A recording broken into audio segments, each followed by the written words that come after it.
Captain Forest here, and in today's video, I'm going to be going over both of these combatants to see who would win, more often not in a cross-verse situation, Deku versus Spider-Man. Now if you guys are new to my channel, please leave a like, comment down below and of course subscribe for further content. But anyway, I'm going to go ahead and dive right in. I'm going to talk about Deku, I'm going to move on, and then talk about Spider-Man. And then after that, I'm going to go ahead and give my final thoughts near the end of the video.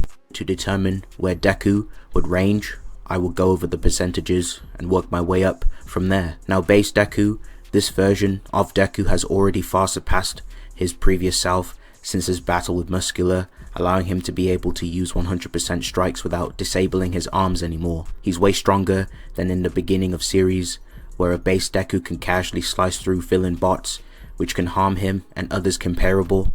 This feat for the villain bot was calced around small building level, so Deku would easily be around small building level at that time, and base Deku is able to barely tank 5% of levels of power, and he can basically tank blows from a suppressed Gran Torino, even in his base form, who was harming him at 5%. Deku has taken a back blow from a suppressed All Might, who is able to severely harm Bakugo and 5% Deku casually, meaning his base form downscales from his 5% level, and since this is in the final act, Deku should have become far more stronger and pretty much strong enough to have power on par with his 5% in his base, and for his durability in the arc, he would easily be like City Block level, taking a massive shockwave in his base form. And there's also a feat where Deku performs. Basically he was able to destroy a giant steel structure with a kick, which was calced around City Block.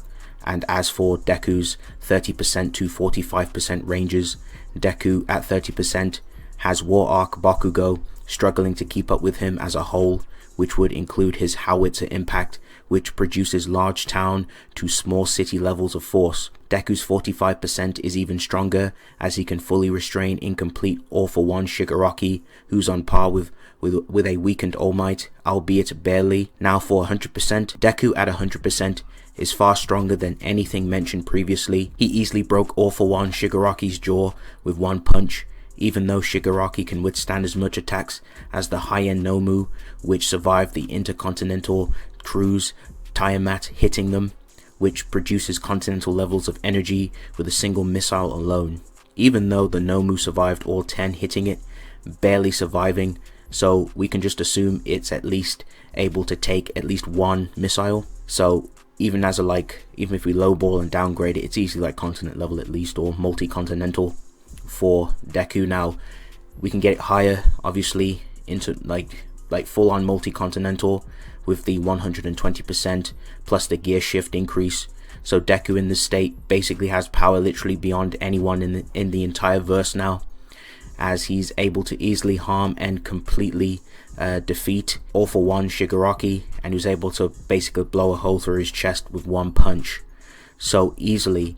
In terms of like attack potency, like Deku coming a long way from, you know, just him being like a bum, a fodder from like small building level, and with the higher percentages and him getting stronger and getting better with One for All, he's easily ranging around the continent level to the multi-continental ranges of attack potency. Very impressive. Now let's go ahead and move on to speed. So for base Deku, his movement speed would be supersonic for moving hundreds of meters in an instant, and his reaction speed is high hypersonic, since he's able to react to attacks that he can tag in his 5% level form, of course with the 5% percentage. Now 30% to 45% in his 30%, he vastly exceeds his 10% speed, who dodged lasers at 9% the speed of light.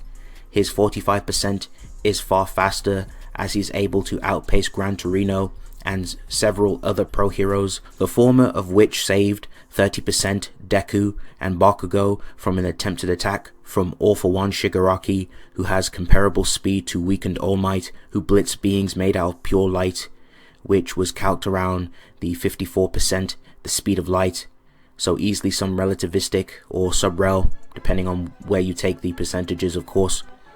Now with full-on 100% Deku, his 100% form is completely able to blitz All-for-One Shigaraki, and his Vox 100% moved at the speed on par with Prime All Might, who's far faster than Murkuro, who was able to dodge lasers point blank. This was calced around 45 1.24 times the speed of light. Now with 120%, Deku, he's able to move so much faster than Final Act Shigaraki that he was able to hit him consecutively 5 times before he even realized what was going on. So Deku at his highest percentage is really fast, so easily very high into the the FTL ranges of speeds. Very impressive. So I'm gonna go ahead and move on, wrap up all of these stats now. I'm going to talk about the abilities and then I'm going to move on to resistances. So I'll start with his best attribute, his intelligence. Now during a fill-in attack, Deku was able to figure out that everyone was split up randomly with no regard for their powers along with their experience, advantages and counterattacks with his own strategy. Deku was able to predict Mirio's quirk style that requires unpredictable phasing up and down through the ground by witnessing it briefly moments ago. It's also his natural nature as a nerd to be reading his opponent's movements and attributes via taking notes and then preparing for their counterattack. Deku is even shown to predict extremely agile and faster opponents like Gran Torino. He was able to trap Muscular Man in a lock to immobilize his speed advantage so he could get a hit in. He was able to keep Shigaraki airborne using a variety of his quirks simultaneously at the same time to press his advantage even further. Deku has analyzed weak spots in Muscular Man's style and exploits it. Now for Deku's quirk, called One for All, a power that, like the Avatar state, it basically increases all of his stats by gaining 6 more quirks from past users. Now of course with equal stats, those amplifications of AP and speed will not be included, they'll be completely invalid. But regardless, his main power, he uses it to create massive shockwaves to overwhelm his opponents at a distance, and uses this to give himself more time to prep and think against his opponent in order to come up with another strategy and a tactic in combat. Deku can use these compressed air blasts with great accuracy as well. This also bends into his endurance as well, since One for All breaks Deku's body both internally and physically like organs and bones, which Deku trains himself to minimize the damage and fight with sheer willpower. Now for his next quirk, Black Whip, he uses this ability to restrain physically comparable characters like Shigaraki in place so he can lay the smackdown on them. He can even use it from his mouth just in case his arms or legs are too damaged. Moving on, his next ability called Float, which makes him float in the air. After training with it, he gains the ability to fly. And Deku's next quirk works like Danger Sense, so it basically gives him a form of precognition and allows him to detect oncoming threats in combat. And his next quirk is called Smokescreen. The ability is used mostly to distract foes so Deku can get an opening on them. Now for his final quirk ability, for Jin, this ability allows him to use high amounts of his power while at the same time conserving energy for better efficiency in combat. Now for his hacks resistances, 9 tried to steal Deku's quirks, but the past users inside prevented it and blocked it out since there were too many users for him to steal. Deku has also resisted mind control. He was able to break free from Shinso's brainwashed quirk due to the past user's consciousness snapping him out of it. Now moving on to gear and equipment, Deku and his costume is suited with a variety of gear to aid him, such as a gas mask to counter gaseous threats. The mild gauntlets allow him to further utilize his capabilities of his quirk without injuring himself, along with better energy efficiency. And finally, his Iron Souls add extra damage to his kicks. Okay, that's going to wrap up Deku. I'm going to go ahead and move on and talk about Spider-Man himself. Behind Spider-Man's raw attack potency and the fact that he holds back a lot in his fights. This is also addressed when Doc Ock, aka Superior Spider-Man, who is in control of Spider-Man's body, he was literally able to one-shot Scorpion and launch his jaw off. Doc Ock is amazed behind the level of power behind his attacks and understands why Peter Parker suppresses himself a lot in combat. This is also reinforced as we see Superior Spider-Man being able to rock Namor with a punch. I will go into more detail about some of the hero tier feats for Spider-Man later, but I'm going to focus on the main things and the main points in this video. Now, the level of power from Spider-Man comes from his willpower. The more motivated Spider-Man is in combat, just more of an incentive to make him draw out more power and muster out more AP in combat is triggered in many ways, via his determination to protect those he cares about, simply being pissed off or pretty much excited in combat, being enraged or bloodlusted, or pretty much out of sheer desperation, or just a strong resolve and a strong incentive to fight back with, you know, a lot of velocity. And on top of that, with great power comes great responsibility, which is a code Spider-Man follows, which is why you don't see Spider-Man putting all his ops in a body bag. There is a guidebook statement that talks a little bit about Spider-Man's mysterious powers and where he gets it from. They talk about Spider-Man drawing powers from beings that reside inside a 5D structure. So you could make the argument that Spider-Man is drawing some type of power from higher entities, which would also reinforce why Spider-Man is so strong. Due to Spider-Man holding back a lot, most of Spider-Man's suppressed feats are pretty much ranging from the street tier ranges, you know, the city block, the multi-city block, the town level feats, the city level feats, mountain level, and there's even some island level stuff for, you know, suppressed Spider-Man, etc. Another thing to note is that Spider-Man, out of other street tiers, not only has better raw attack potency, but also speed as well. Even characters like She-Hulk, who can react to Hulk and punch him straight in his face, a dude who has some direct chain scaling, being able to react to Thor and Silver Surfer and other hero tiers who've also demonstrated MFTL feats at the low end. These characters can easily travel like, you know, billion, quadrillion light years, crazy light speed feats. You got Thor, who can literally travel across an infinite distance within a finite amount of time just by hearing a prayer. So characters casually having infinite bloody travel speed and reaction speed, and you've got characters with immeasurable speed such as Silver Surfer being able to, you know, time travel. Thor can do it himself, he can also time travel too, and there's some really impressive speed stuff. And you have characters that can do all of this, characters who can react to each other very easily, and literally She-Hulk herself can fight some of these characters, and she even has a lot of difficulty being able to even touch Spider-Man, and she even notes herself when she even sees Spider-Man moving at quick speeds that she forgets how fast and agile he moves. Another thing I want to mention as well for Spider-Man, it's more of a mental thing when it comes to suppressing himself. He does it unconsciously, he holds back a lot, especially in his fights when facing opponents, as he treats them as normal civilians. But once he gauges his opponents and his spider sense kicks in, Spider-Man knows to pretty much take the enemy out really quickly. He knows to take the fight seriously. Heck, in recent Spider-Man comics, Spider-Man has been holding back for so long he doesn't even realize he's doing it anymore. Spider-Man basically has Superman syndrome. Now when it comes to other street tiers, or trying to use other street tiers to scale to Spider-Man, again, you have to be very careful because a lot of street tiers do not scale to Spider-Man's like true feats. There's only like a, you know, you can make some arguments for some of them scaling to more of his higher suppressed feats. Some do well, like Kraven, for example.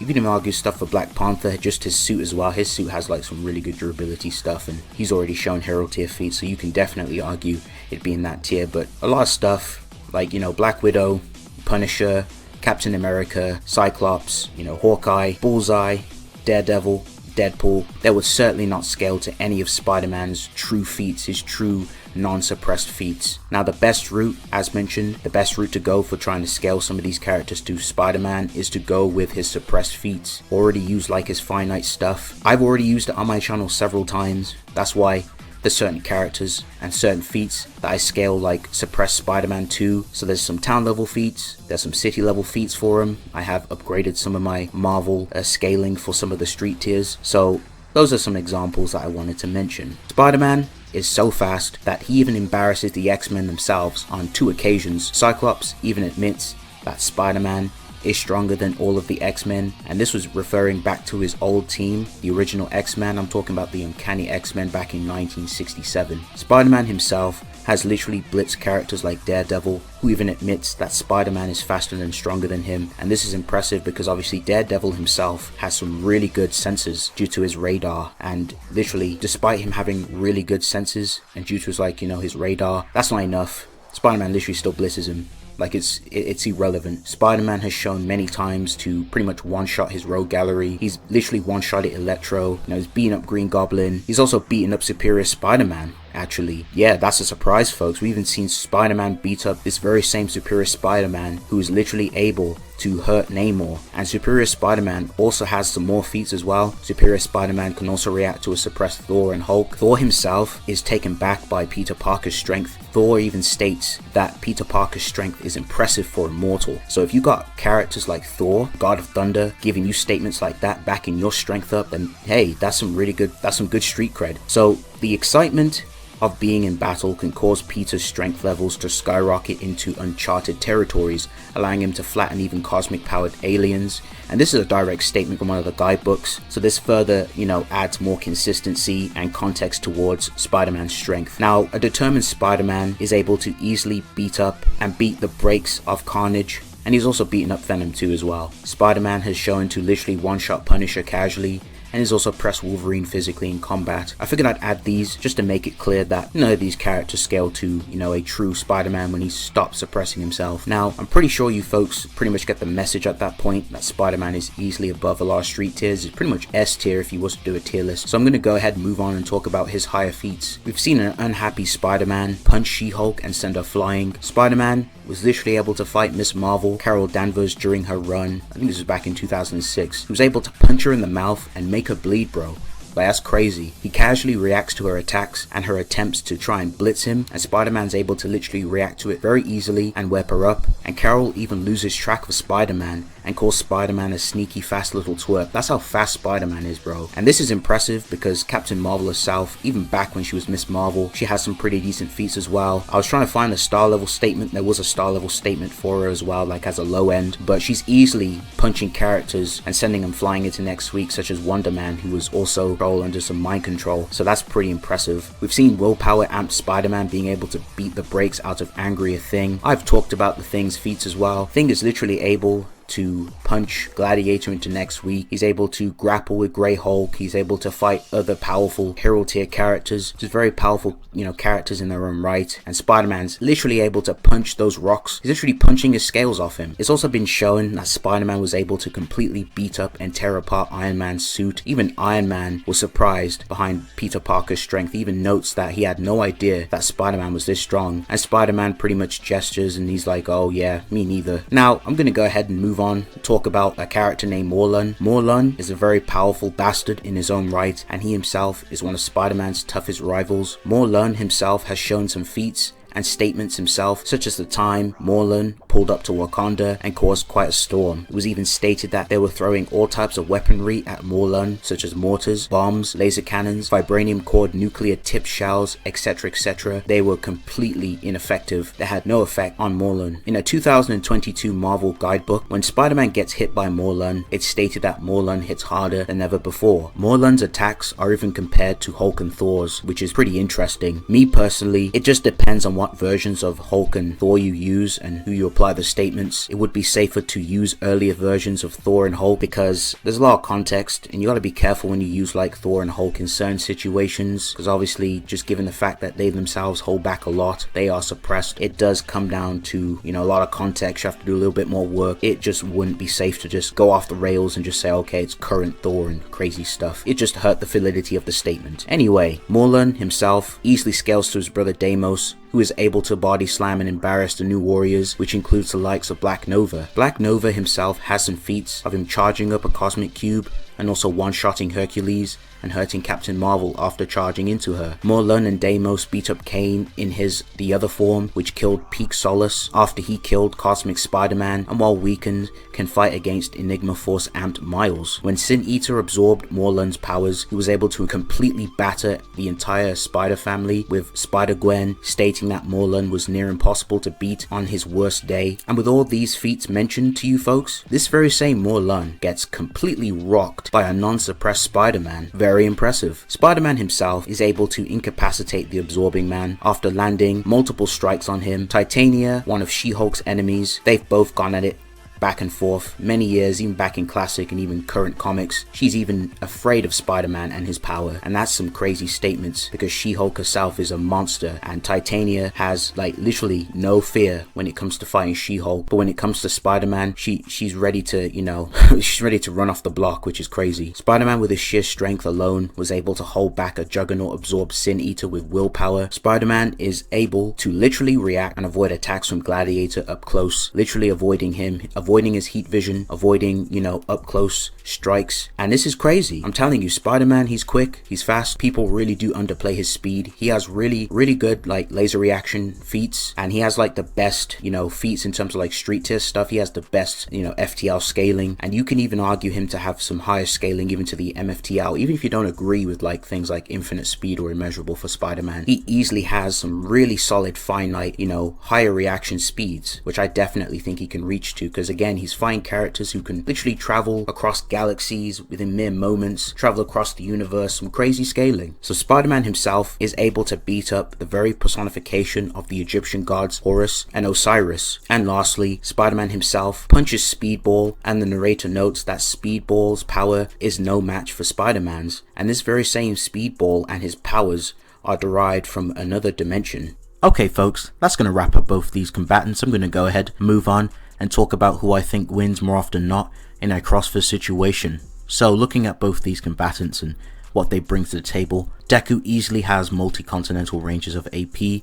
Spider-Man himself, in terms of AP, easily when he's not suppressed, he's reaching vastly above Deku's pay grade in terms of AP. He can easily reach finite APs of planetary, star, solar system, multi-galaxy, even in the universal ranges, multiversal, and you can even take it to creation level tiers, depending on the type of arguments you want to use or what you feel is consistent with Spider-Man when he's not holding back. But in terms of AP, I gotta give it to Spider-Man. Far more showings, far more impressive showings, I should say, in comparison to Deku. It is unfortunate that Deku does come up short in terms of AP. Speed, again, I gotta award that to Spider-Man. Even if we use finite scaling, Spider-Man is very fast. He scales to the higher FTL and MFTL ranges of speeds, definitely very comparable to those who have shown to keep up with characters who can react at such speeds. And if we want to take it high, we can even get him very high, maybe an infinite speed, potentially higher. But now those feats are huge high ends and people may not really agree with them.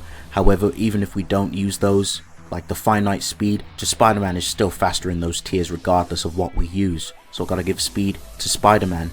But ultimately, when it comes down to the fight, Deku has a lot of hexes to use. He can definitely bring it when it comes to versatility, but overall, I don't think those things are going to be very useful. The danger sense, very garbage in comparison to Spider-Man's. The spider sense is vastly superior in comparison to Deku's danger sense. The Spidey sense guides Spider-Man. It has layers. It can literally precog astral beings, it can precog outside of space and time, and there's lots of layers. You can even argue for Spider-Man's precognition, and Spider-Man's precognition also helps him to pick out the best scenario to help him get out of a pinch. So when it comes to precognitive abilities, I gotta give that one to Spider-Man.